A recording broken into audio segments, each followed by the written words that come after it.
just gonna dunk it in the boiling water for a few minutes, and then I'm gonna make octopus adobo.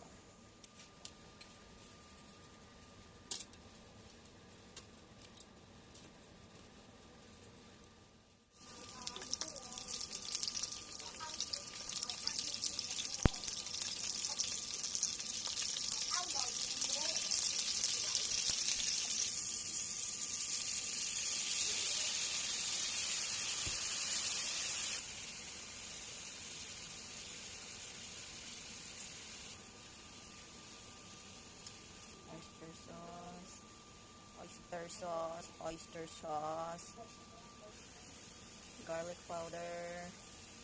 powder, onion powder, ground black pepper.